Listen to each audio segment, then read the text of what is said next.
જય શ્રી કૃષ્ણ, જય શ્રી વલ્લભ. રાધે કૃષ્ણ સત્સંગમાં આજે શ્રી વલ્લભના આશીર્વાદથી ત્રિપુરદાસને લૌકિક કાર્ય કરતાં કરતાં પણ શ્રીનાથજીના સાનિધ્યનો લાભ મળ્યો તે પ્રસંગ જોઈશું. પણ તે પહેલાં આપ રાધે કૃષ્ણ સત્સંગમાં જોડાવા માગતા હોય તો લાઈક કરજો, શેર કરજો અને સબસ્ક્રાઈબ કરજો, જેથી આવતા નવા તમામ પ્રસંગો આપના સુધી પહોંચી શકે. ત્રિપુરદાસ તેમના પિતા જ્ઞાતિએ કાયસ્થ હતા અને શેરગઢના રાજાના દીવાન હતા. એક વખત આ રાજા, આના પિતા અને આ ત્રિપુરદાસ કાફલાની સાથે શેરગઢથી આગ્રા અકબર પાસે જવા નીકળ્યા અને તેમને મળીને પાછા આવતા આ રાજાને ગોવર્ધન પર શ્રીનાથજીના દર્શન કરવાની ઈચ્છા થઈ.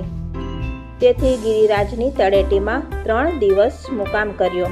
તે વખતે આ ત્રિપુરદાસે પહેલી જ વખત શ્રીનાથજીના દર્શન કર્યા.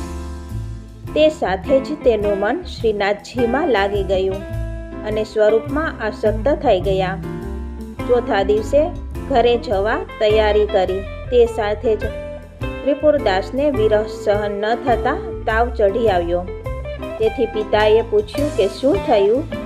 ત્રિપુરદાસ કહે કે જો મને અહીંથી લઈ જશો તો મારું શરીર છૂટી જશે.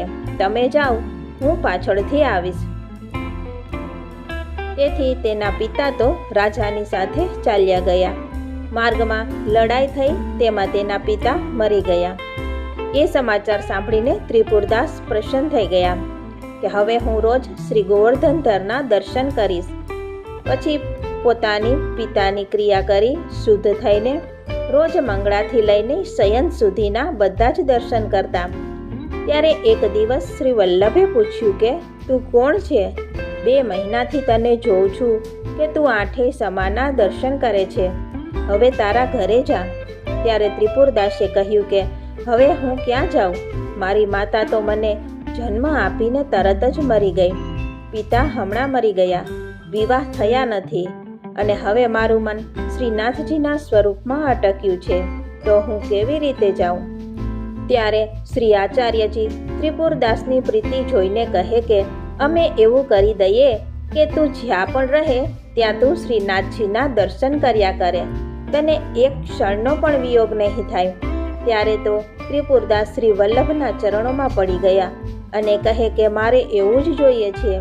ત્યારે શ્રી વલ્લભે ત્રિપુરદાસને સ્નાન કરાવીને નામ તથા બ્રહ્મ સંબંધ કરાવ્યા અને શ્રીનાથજીનું ચરણામૃત મહાપ્રસાદ આપ્યું. તે સાથે જ ત્રિપુરદાસને નેત્રની આગળ જ શ્રીનાથજીના દર્શન થવા લાગ્યા.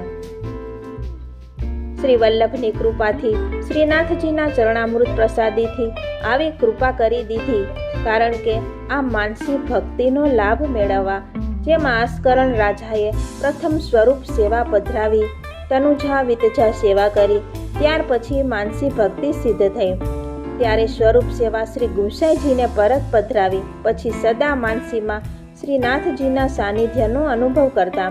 પરંતુ આપ શ્રી વલ્લભે તો ત્રિપુરદાસનો શ્રીનાથજીના દર્શનનો વિરહ ભાવ જોઈને આપના પ્રમેય બળથી તેને સ્વરૂપ સેવા કર્યા વગર જ સીધું માનસીનું દાન કરી દીધું. જેવી રીતે આપણા 84 સેવકોમાં 54મા સેવક અચ્યુતદાસજી સનોઠિયા બ્રાહ્મણ મથુરાના હતા. તેને તો શ્રી વલ્લભે બ્રહ્મ સંબંધ આપી પછી સ્વયં આજ્ઞા કરી કે તમે શ્રીનાથજીની સેવા કરો. ત્યારે આ અચ્યુતદાસજીએ વિનંતી કરતા કહ્યું કે મહારાજ, મારી ઉપર એવી કૃપા કરો કે એકાંતમાં બેસીને મારું મન માનસીમાં લાગી જાય. તે વખતે જ પરમ ઉદાર શ્રી વલ્લભે આપનું ચરણામૃત આપ્યું. તે અચ્યુતદાસજીએ પાન કર્યું. પછી તે હાથને નેત્રો પર લગાડ્યા, પોતાના મસ્તક પર લગાવ્યા અને પોતાના હૃદય પર લગાવ્યા. તે સાથે જ અચ્યુતદાસજીના નેત્ર અલૌકિક થઈ જતા પ્રભુની લીલાના દર્શન થવા લાગ્યા.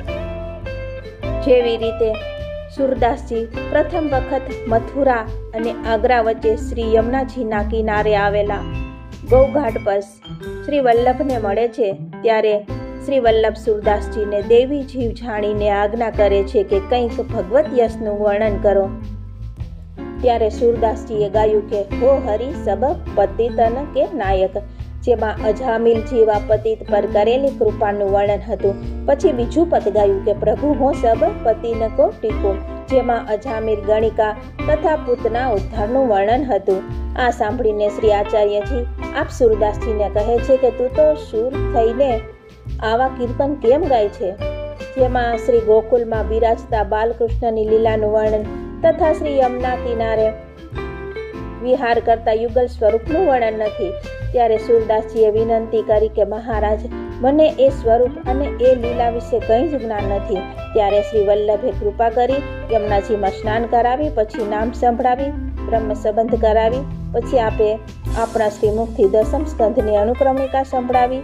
તે સાથે જ સુરદાસજીના હૃદયમાં પ્રથમ સ્કંધની સઘળી લીલા સ્ફુરી. તેથી સુરદાસજીને શ્રી વલ્લભના કૃપા બળથી માનસી સિદ્ધ થઈ ગઈ. આવી રીતે શ્રી વલ્લભના આશીર્વાદથી ત્રિપુરદાસને લૌકિક કાર્ય કરતા કરતા પણ શ્રીનાથજીના સતત સાનિધ્યનો લાભ પ્રાપ્ત થયો. આ સાથે જ આપણે આજના રાધે કૃષ્ણ સત્સંગને અહીં વિરામ આપીએ. ફરીથી મળીશું નવા સત્સંગ સાથે. જય શ્રી કૃષ્ણ, જય શ્રી વલ્લભ.